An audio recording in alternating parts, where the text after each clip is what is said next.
তার জন্য আমরা এটা পাল্টা করেছি, না আমরা এটা করতে দিলাম।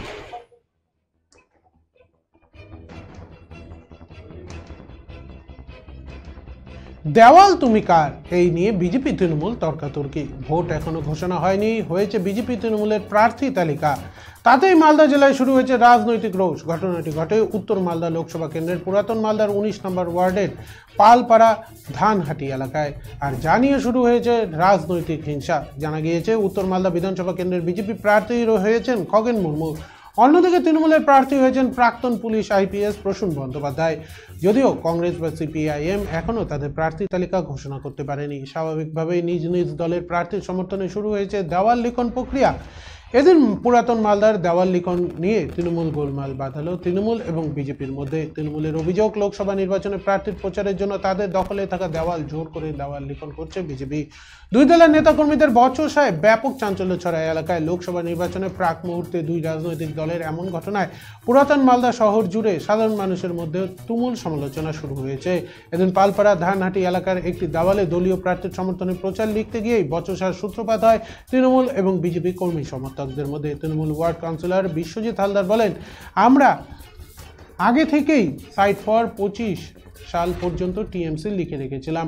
এদিন দেওয়াল লিখতে গিয়ে দেখি বিজেপি দেওয়ালে লাল রং দিয়ে নতুন করে দখল করেছে। আমরা চুন করতে এসেছি, আমাদের বাধা দিচ্ছে বিজেপির কর্মী সমর্থকেরা। তারা ঝামেলার সৃষ্টি করতে চাইছে, রিগিং করতে চাইছে। আমরা এগুলো কাজ করি না, আমরা মানুষের পাশে থাকি। আমরা অনুমতি নিয়ে দেওয়াল সাইট ফর করেছি, অথচ বিজেপি কোনো অনুমতি না নিয়ে এইসব কাজ করছে বলে অভিযোগ করেন তিনি।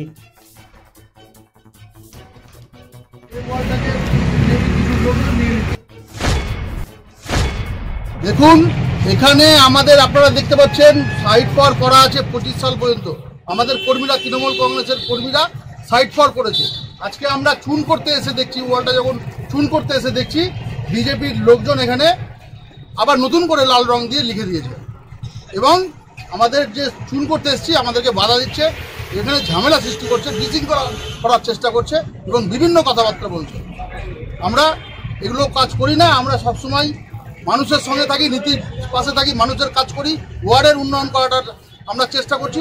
আমরা চাইছি আমাদের কর্মীরা যে ওয়ালগুলো সাইড ফর করেছে এগুলো তো আমরাই যেন করতে পারি, এরা যেন বিশৃঙ্খলা না করে, বিঘ্ন না ঘটায়, ঝামেলা এলাকা যেন শান্তি শৃঙ্খলাটা বজায় থাকে, এটা আমরা সবসময়। আমরা এখন সাইড করেছি এবং অনুমতি আমরা নিয়েছি, সাইড ফর করেছি, অনুমতি নিয়েছি এবং ওরা যে সমস্ত দেখবেন প্রত্যেকটা ওয়াল ওরা নিয়ে নিয়েছে, কোনো পারমিশন নাই। ওরা বলতে কোন দল? বিজেপির কোনো পারমিশন নাই। ওরা একদম অবাধে লিখে যাচ্ছে যে প্রত্যেকটা ওয়াল ওরা লিখে যাচ্ছে, কোনো দেখাশোনা নাই, কোনো পারমিশন ওরা প্রয়োজনও নাই, মনেও করছে না।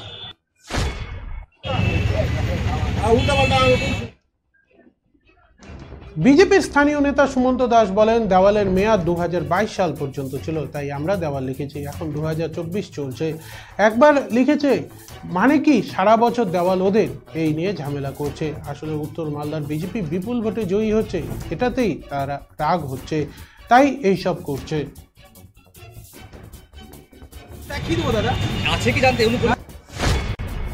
তৃণমূল ভাবছে যে 22 থেকে 25 লিখলেই ওদের 3 বছর দেওয়ালটা তোদের দখল হয়ে গেল সারা জীবন। একটা নির্বাচন শেষ হয়ে গেলে দেওয়ালের ভ্যালিডিটি শেষ হয়ে যায় এবং তার জন্য প্রয়োজন অনুমতি নিতে হয়।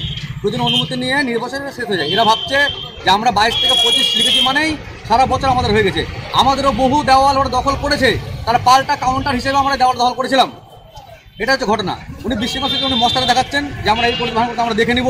উনি একটা গুন্ডা, সমাজ বিরোধী মতো কাজ উনি করেছেন, আর কিছু না। ওদের কোনো চুনকাম করা ছিল না, ওদের সাইড ফর করা ছিল। আচ্ছা, এটা 22 সালে করেছিল, এখন এটা চলছে 24 সাল। ওদের বক্তব্য 22 সালে ধরেছিলাম মানে আমাদের 24 সালে আমাদের দেওয়াল দিতে হবে। বাবার সম্পত্তি ভাবছে ওটা দেওয়ালটা।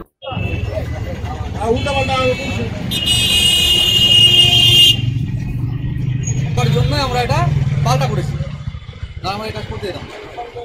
চুনকামটা কার করে? এবার যখন আমরা করেছি তখন আমাদের বলেছে আমাদের তো 25 পর্যন্ত করা আছে। কেন